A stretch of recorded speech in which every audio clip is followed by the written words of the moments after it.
I vow, Mr. Hardcastle, you're very particular. Is there not a creature in the whole country but ourselves that does not take a trip to town now and then to rub off the dust a little? There's the two Miss Hoggs and our neighbour, Mrs. Grigsby, go to take a month's polishing every winter. Aye, and bring back vanity and affectation to last them the whole year. I wonder why London cannot keep its fools at home. In my time, the follies of the town crept slowly among us, but now they travel faster than a stagecoach. Its fopperies come down not only as inside passengers, but in the very basket. Ah, your times were fine times indeed. You've been telling us of them for many a long year. Here we live in an old rumbling mansion that looks for all the world like an inn, but we never see company. Our best visitors are old Mrs. Oddfish, the curate's wife, and little Cripplegate, the lame dancing master. And all our entertainment, your old stories, Prince Eugene and the Duke of Marlborough. I hate this old-fashioned trumpery. And I love it. I love everything that's old. Old friends, old times, old manners, old books, old wine. And I believe, Dorothy, you'll own, I have been pretty fond of an old wife. Oh, no, Mr. Hardcastle. You're forever at your Dorothys and your old wives. You may be a Darby, but I'll be no Joan, I promise you. I'm not so old as you'd make me by more than one good year. Add 20 to 20 and make money of that. Let me see. 20 added to 20 makes just 50 and 7. False, Mr. Hardcastle. I was but 20 when I was brought to bed of Tony, that I had by Mr. Lumpkin, my first husband, and he's not come to years of discretion yet. Nor ever will, I dare answer for him. Ah, you have taught him finely. Well, no matter. Tony Lumpkin has a good fortune. My son is not to live by his learning. Don't think a boy wants much learning to spend 1,500 a year. Learning, quotha, a mere composition of tricks and mischief. Humour, my dear. Nothing but humour. Oh, come, Mr. Hardcastle, you must allow the boy a little humour. I'd sooner allow him a horse pond. If burning the footman's shoes, frightening maids and worrying kittens be humour, he has it. It was but yesterday he fastened my wig to the back of my chair that when I went to make a bow, I popped my bald head in Mrs. Frizzle's face. And am I to blame? The poor boy was always too sickly to do any good. The school would have been his death. When he comes to be a little stronger, who knows what a year or two's Latin may do for him? Latin for him? A cat and a fiddle. No, the alehouse and the stables are the only schools he'll ever go to. Well, we must not snub the poor boy now, for I believe we shan't have him long among us. Anybody that looks in his face may see he's consumptive. Aye, if growing too fat be one of the symptoms. He coughs sometimes. Yes, when his liquor goes the wrong way. I'm actually afraid of his lungs. And truly so am I, for he sometimes whoops like a speaking trumpet. Oh, here he comes. A very consumptive figure, truly. Why, Tony! Where you going, my charmer? Won't you give Papa and I a little of your company, lovey? I'm in haste, Mother. I cannot stay. You shan't venture out this raw afternoon, my dear. You look most shockingly. I can't stay, I tell you. The 3 pigeons expects me down every moment. There's some fun going forward. Aye, the alehouse, the old place. I thought so. A low, paltry set of fellas. Not so low, neither. There's Dick Muggins, the excise man, Jack Slang, the horse doctor, little Aminadab that grinds the music box, And Tom Twist that spins the pewter platter. Oh, pray, my dear, disappoint them for one night at least. As for disappointing them, I should not much mind. But I can't abide to disappoint myself. Well, you shan't go. I will, I tell you. Say you shan't. We'll see which is the strongest, you or I. Oh, no! Oh, Bobby! Don't you... Aye, there goes a pair that only spoil each other. But isn't the whole age in a combination to drive sense and discretion out of doors? There's my pretty darling Kate. The fashions of the times have almost infected her too. By spending a year or two in town, she is as fond of gauze and French frippery as the best of them.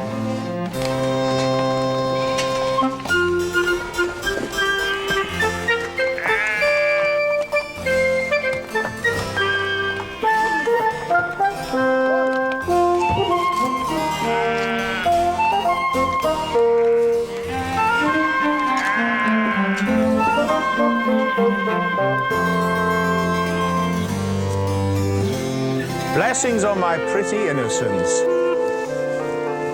What, dressed out as usual, my Kate? Goodness, what a quantity of superfluous silks thou hast got about thee, girl. I can never teach the fools of this age that the indigent world could be clothed out of the trimmings of the vain. You know our agreement, sir. You allow me the morning to receive and pay visits and to dress in my own manner. And in the evening, I put on my housewife's dress to please you. Well, remember, I insist upon the terms of our agreement. And by the by, I believe I shall have occasion to try your obedience this very evening. I protest, sir, I don't comprehend your meaning. Then, to be plain with you, Kate, I expect the young gentleman I have chosen to be your husband from town this very day. I have his father's letter in which he informs me his son is set out and that he intends to follow himself shortly after. Indeed. I wish I had known something of this before. Bless me, how shall I behave? It's 1,000 to 1 I shan't like him. Our meeting will be so formal and so like a thing of business that I shall find no room for friendship or esteem. Depend upon it, child. I'll never control your choice. But young Mr. Marlowe, whom I have pitched upon, is the son of my old friend Sir Charles Marlowe, of whom you've heard me talk so often. The young gentleman is bred to be a scholar and is designed for an employment in the service of his country. I'm told he's a man of an excellent understanding. Is he? Very generous. I believe I shall like him. Young and brave. I'm sure I shall like him. And very handsome. My dear Papa, say no more. He's mine. I'll have him. And to crown it all, Kate, he's one of the most bashful and reserved young fellows in all the world. Oh. You've frozen me to death again. That word reserved has undone all the rest of his accomplishments. A reserved lover, it is said, always makes a suspicious husband. On the contrary, modesty seldom resides in a breast which is not enriched with nobler virtues. It was the very feature in his character that first struck me. He must have more striking features to catch me, I promise you. However, if he be so young, so handsome, so everything as you mention, I believe he'll do still. I think I'll have him. Aye, Kate, but there is still an obstacle. It's more than an even wager. He may not have you. Papa, why will you mortify one so? Well, if he refuses, instead of breaking my heart at his indifference, I'll only break my glass for its flattery, set my cap to some newer fashion, and look out for some less difficult admirer. Bravely resolved. In the meantime, I'll go prepare the servants for his reception. Since we seldom see company, they want as much training as a bunch of recruits the first day's muster. Oh, lad. This news of Papa's puts me all in a flutter. Young, handsome. These he put last. I put them foremost. Sensible, good-natured, I like all that. But then reserved and sheepish. That's much against him. Can't he be cured of his timidity by being taught to be proud of his wife? Yes, and can't I... But I vow, I'm disposing of the husband before I have secured the lover. Oh, I'm glad you're come, Neville, my dear. Tell me, Constance, how do I look this afternoon? Is there anything whimsical about me? Is it one of my well-looking days, child? Am I in face today? Perfectly, my dear. Yet, now I look again. Bless me. Sure no accident has happened among the canary birds or the goldfishes. Has your brother or the cat been meddling? Or has the last novel been too moving? No, nothing of all this. I have been threatened. I can scarce get it out. I have been threatened with a lover. And his name? Is Marlowe. Indeed. The son of Sir Charles Marlowe. As I lived, the most intimate friend of Mr. Hastings, my admirer. They are never asunder. I believe you must have seen him when we lived in town. Never. He's a very singular character, I assure you. Among women of reputation and virtue, he is the modestest man alive. But his acquaintance give him a very different character among creatures of another stamp.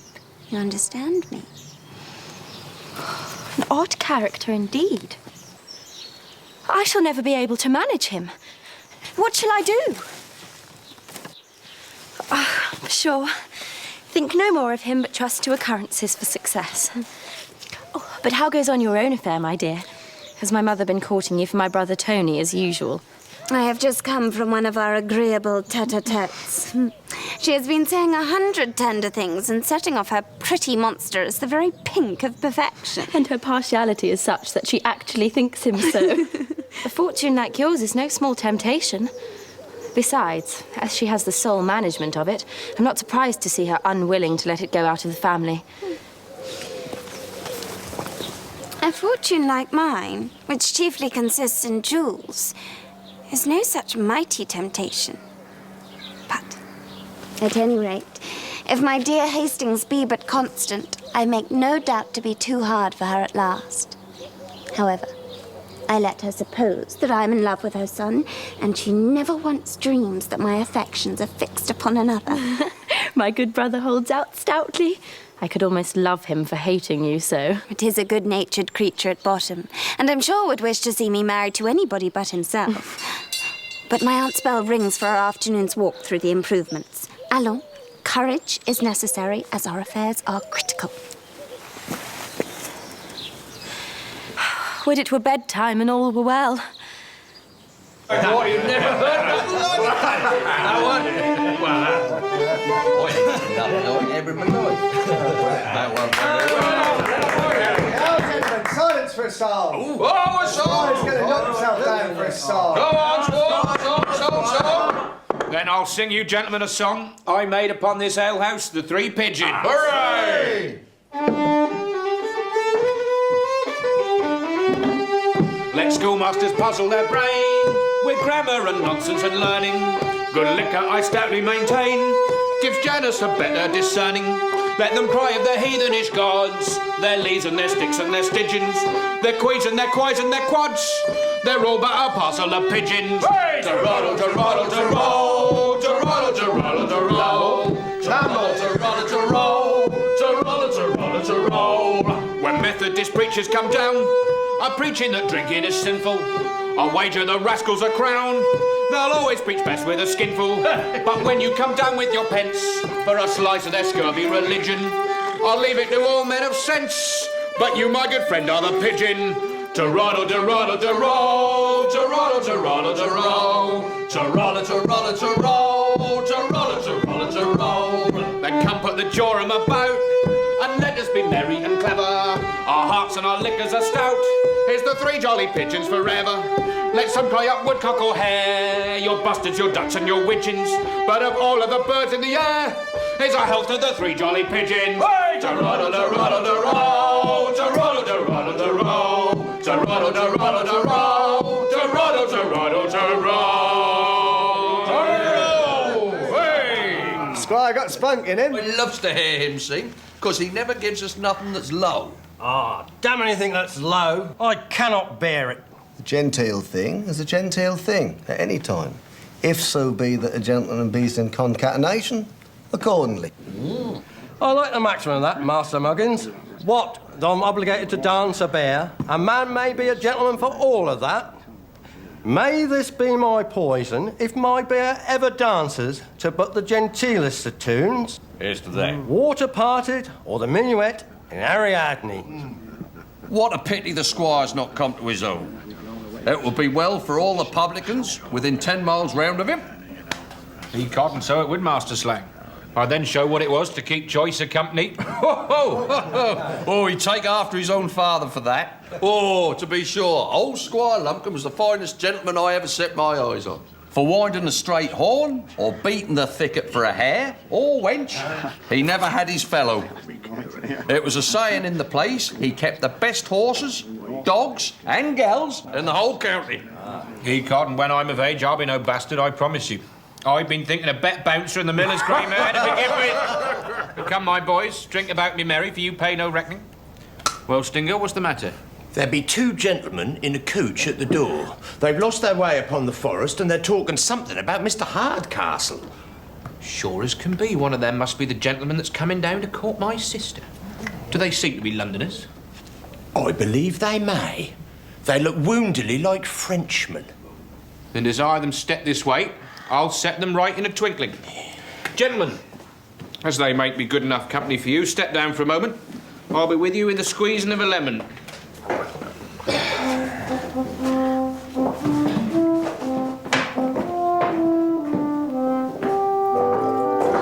Father-in-law has been calling me welcome home this half year. Now, if I'm pleased, I could be so revenged upon the old Grumbletonian. But then I'm afraid. Afraid of what? I shall soon be worth 1,500 a year. Let him frighten me out of that if he can. What a tedious, uncomfortable day we've had of it. We were told it was but 40 miles across the country. We've come above 70. And all, Marlowe, from that unaccountable reserve of yours that would not let us inquire more frequently on the way. I own, Hastings, I am unwilling to lay myself under an obligation to everyone I meet, and often stand the chance of an unmannerly answer. At present, however, we are not likely to receive any answer. No offence, gentlemen, but I'm told you've been inquiring for one Mr. Hardcastle in these parts. Do you know what part of the country you're in? Not in the least, sir, but should thank you for information. Nor the way you came? No, sir, but if you can inform us... Why, gentlemen? You know neither the road you're going, nor where you are, nor the way you came. The first thing I have to inform you is that you have lost your way. We wanted no ghost to tell us that. Pray, gentlemen, may I be so bold as to ask the place from whence you came? That's not necessary towards directing where we are to go. But question for question is all fair, you know. Pray, gentlemen, is not this same Hardcastle a cross-grained, old-fashioned, whimsical fellow with an ugly face, a daughter and a pretty son? We have not seen the gentleman, but he has the family you mention. The daughter a tall, traipsing, trolloping, talkative maypole. The son a pretty, well-bred, agreeable youth that everybody is fond of. Our information differs in this. The daughter is said to be well-bred and beautiful. The son, an awkward booby, reared up and spoiled at his mother's apron string.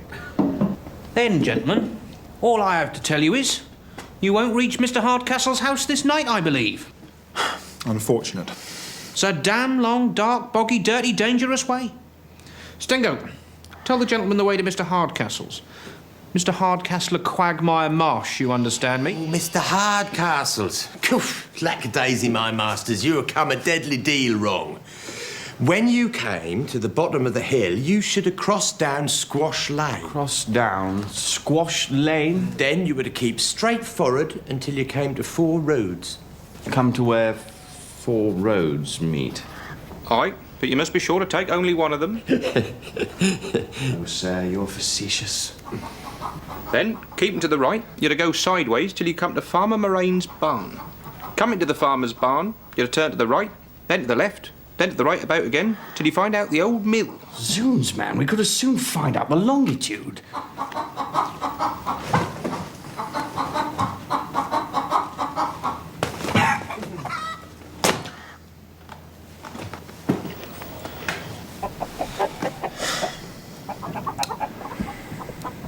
What's to be done, Marlowe?